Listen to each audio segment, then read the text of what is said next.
This could be us. So back to what I was saying.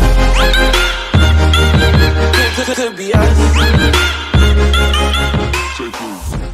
What's going on, YouTube? Welcome back to another video. So in today's video, I will be reacting to another video. And this video is called 8 Things You Probably Didn't Know About NASCAR. Now, I remember the last time I reacted to a NASCAR video, it was about the biggest NASCAR crashes in history, which was a crazy video. And with this video, I don't really know what to expect. So, without further ado, let's just begin. Okay. Hopefully I'm recording all this. Alright. So things Over time, I've noticed that a good chunk of my subscribers have either never watched a NASCAR race or have just started getting into the sport. And with the quarantine finally being partially lifted this week, and NASCAR being the first American sport to resume competition, albeit with no fans in attendance. Oh, well, I'm new to NASCAR in general. There's going to be an influx of new viewers checking into NASCAR for the first time. So I thought it might be a good idea to explain what exactly the hell is going on here for newcomers. Okay. NASCAR is actually a lot like baseball or golf. The more you know about it, the more interesting it becomes. But the less you know about it, the more ridiculous it seems. So with information at a premium, here are 8 things that you probably didn't know about NASCAR. First off, NASCAR was started by state and federal criminals. Although NASCAR's founder Bill France was never a rum runner himself, NASCAR's early it was started by criminals, so were they like making bets or something? They're like, oh, I bet this car's gonna go faster. If this car goes faster, then you have to pay me $100 or something like that. But they're criminals, so they're doing it in like a real sketchy way. Is it something like that? Rosters from the late 40s and early 50s were filled with convicts and guys who just never got caught. Before and after Prohibition, intoxicating spirits were banned outright in several states in the Southeast. So enterprising young men throughout the South souped up their hot rods so they could outrun the cops when they were on one of their nightly runs. Eventually, local legends grew, and people wanted to know which of their local bootleggers was the best driver. And so, tracks and competitions were organized, and at some point, somebody had the bright idea to start selling tickets to these get-togethers, and stock car racing was born. Bill France, a Daytona Beach resident and businessman, as well as a former race car driver himself, saw the growing interest and established the National Association for Stock Car Auto Racing, NASCAR, and the rest was history. While many NASCAR stars had their fair share of run-ins with the law, there was none more famous than the last American hero himself, Junior Johnson. A 50-time winner in NASCAR's top series, Junior Johnson was arrested by federal revenuers in 1956 when he went to fire up his father's still one night. He spent 1 year in federal prison and was eventually pardoned by President Ronald Reagan many years later, although he had begun the appeal process under the Carter administration. But in true bootlegger fashion, if you ever brought this up to Junior while he was still alive, he'd be quick to remind you that he never got caught behind the wheel while he was making one of his runs. Junior gained a reputation on the track for being a tough-as-nails driver and an innovative mechanic. So innovative, in fact, that he is widely regarded as one of the most cheatingest figures in all of NASCAR. And that gets me to number 2 on this list. Cheating is not only tolerated by NASCAR fans, but is actually celebrated. I know this comes as a shocker and is at odds with every other sport in existence, but hear me out. Although the sanctioning body of NASCAR is very stringent with its rules, that is a really interesting fact right there. NASCAR fans have always turned a blind eye to cheaters in the sport and especially considering how dangerous NASCAR can be. That's another interesting fact, that you actually are allowed to cheat, and it's encouraged even. Actually sing their praises amongst themselves. Teams are allowed to either build their own cars or purchase them from other teams. And even though NASCAR has strict specifications that those cars have to adhere to, there's always a little wiggle room left to exploit. There's an old saying in NASCAR, if you ain't cheating, then you ain't winning. Everybody does it, although they're usually bending the rules or just breaking a rule before it's on the books. Junior Johnson was so prolific in the art of rule dodging that he actually had one of his creations put into the NASCAR Hall of Fame, the Yellow Banana. A 66 Ford Galaxy that was one of the most disgustingly illegal cars in the history of the sport, and got its name due to its shape and its yellow paint job. But if there was ever a mechanic who could best Junior Johnson in the dark arts of stock car cheating, it was Smokey Yunick. With a silly name but a penchant for disregarding the rules at every turn, NASCAR fans became enamored with Smokey's antics. He did anything to get a leg up over the competition, eunuch. making his engines too big, mounting the bodies too far forward on the frame, increasing the size of the fuel tank, and when officials became wary of that, they mandated the size of the fuel tank to 20 gallons. But Smokey then just made the fuel line wrap around the car, which squeezed an extra gallon or two out of the limit set in place. And in one famous example, Smokey had his fuel tank seized by NASCAR tech inspectors, saying that it was too large and he had a total of 10 infractions that needed to be changed. They had pulled the fuel tank out of the car as extra punishment, thinking that Smokey would have to push the car back to the garage. But instead, Smokey just jumped in the car, cranked it up, still with no fuel tank in it, and drove it back to his crew while shouting at the officials, "Make that 11 things." True to his name, Smokey fogged up the lines between right and wrong. And even to this day, this proud tradition of rule bending is still alive in NASCAR. As recently as 2018, during the Flexgate scandal, Stewart-Haas racing cars have manipulated the bracing on the rear window to give way at high speeds to direct more airflow towards the spoiler. An exploit famously found out by NASCAR Reddit. Being as there was no rule in place to break at the time, NASCAR let the wins by Stewart-Haas stand,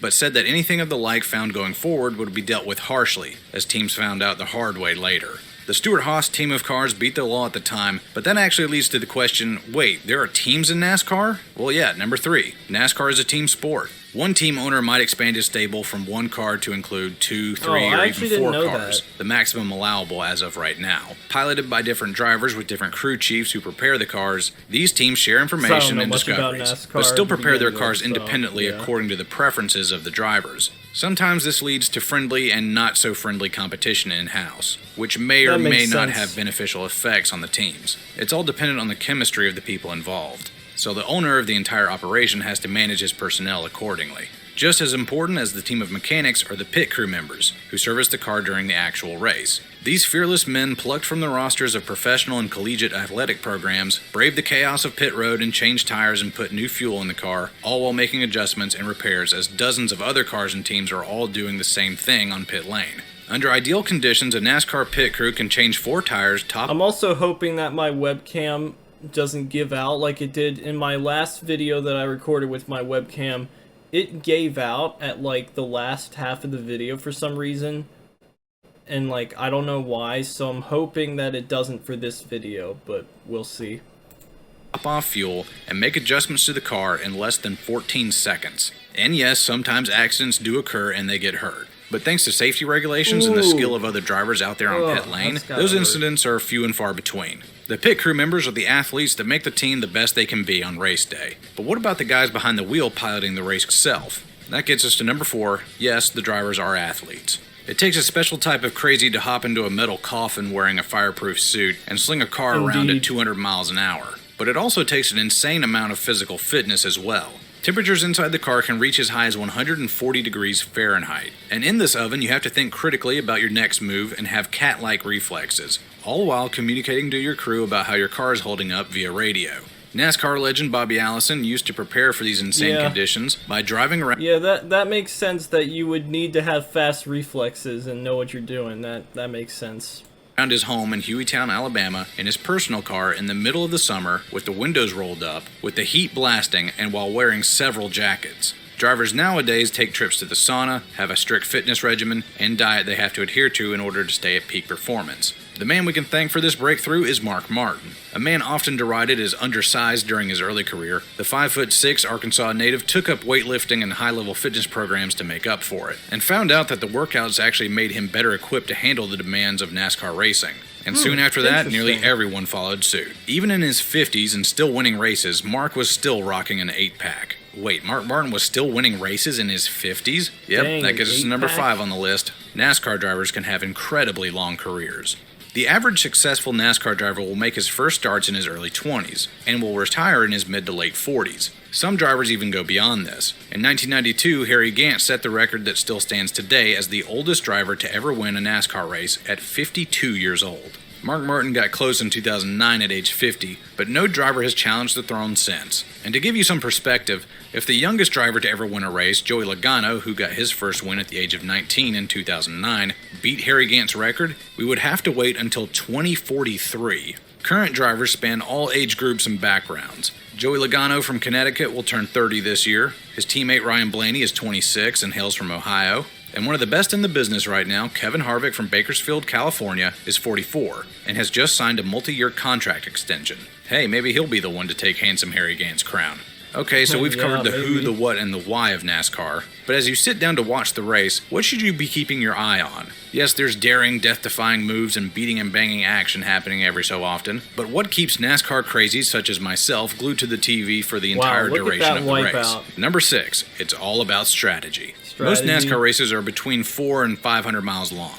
And as you probably guessed, you have to stop for tires and fuel along the way. But when do you do it? Your tires will wear out faster the harder you push them. So you just take it easy and make up time in the long run? Or do you push it now and end up losing time as the race goes on? You need to make it to the front in order to win, but when and how you do this matters in the grand scheme of things. Helping the driver and the crew work this out and masterminding the whole plan is the crew chief. He oversees the whole operation and decides what adjustments to make to the car according to the driver's inputs over the radio. He also makes suggestions to the driver on how hard to push the envelope. Some drivers like their crew chief to handle the mental heavy lifting. Others prefer to run at their own pace and just let the crew chief worry about adjustments. Either way, pairing the right drivers with the right crew chief is crucial to ending up in victory lane at the end of the day. But there's one other guy in this conversation that we haven't talked about yet, the spotter. That gets us to number 7. Drivers can't actually see that much inside of their cars. Due to safety regulations, drivers are pretty much bolted into their seats and their head movement is very limited. So to help with this, drivers have spotters that communicate with them constantly, telling them where the other cars are out on the track, if there's a wreck up ahead, or what the leader is up to. These crew members, perched high atop the press box, are usually family members of the driver or former drivers themselves, who are handpicked based on their ability to communicate effectively with the driver. Also, on those crazy double file restarts, the information spotters provide is understandably extremely important. In the early days before radio communications were widely available, lots of fatalities and injuries were caused simply because drivers didn't know what was happening up ahead. And as you probably expected, anytime a car is on the track, it is required by rule that the driver has a spotter up on the spotter stand to give him an extra set of eyes in the sky. Veteran drivers usually only have essential communications with their spotter and crew chief, as they can almost read each other's minds. However, newer drivers typically have a lot more radio traffic, as the spotter kind of doubles as a cheerleader and guide. And here's the coolest part about all this radio chatter: you can actually listen in. Using various apps on NASCAR.com or by renting a scanner at the track itself, you can pick a driver and listen in on all the back and forth action for yourself. And yes, sometimes the teams listen in on each other to see what kind of strategies they're cooking up. So don't be surprised if they start talking in code. But fair warning, these are grown men in a high-stress environment. Sometimes they say things that aren't exactly PG rated. So think twice about having your kids join in. Some tracks, though, are so massive that they require multiple spotters in different locations to help out the driver. And that gets us finally to number 8. NASCAR goes to a lot of very different racetracks, and yes, we even make a few right-hand turns. Every driver in the series has to have a mastery of different disciplines in racing. Whether we're talking about the 2-mile and up super speedways, the half-mile short tracks, or the twisting and turning road courses, by the end of the 36 race schedule, every driver will have been put through a gauntlet of demanding venues. Tracks come in all shapes and sizes, and some of the lower divisions, NASCAR's minor leagues, even race on dirt. These circuits dot the U.S. landscape, from major markets like Atlanta and Las Vegas, to small towns tucked away in the southeast like Bristol and Martinsville, and everywhere in between. There are no away games, so to speak, in NASCAR, but with the vast majority of teams being located in North Carolina, having to pinball across the U.S. is a demanding effort in its own right, as hauler drivers will work around the clock driving a garage on wheels to and from each racetrack during the year. The crews and drivers will fly out to the track a few days before the race and spend hours running practice laps until they're finally happy with the car and move on to qualifying time trials to set the field, where the fastest driver starts at the front, also known as the pole position. Well, that about wraps it all up. 8 things you might not have known about NASCAR.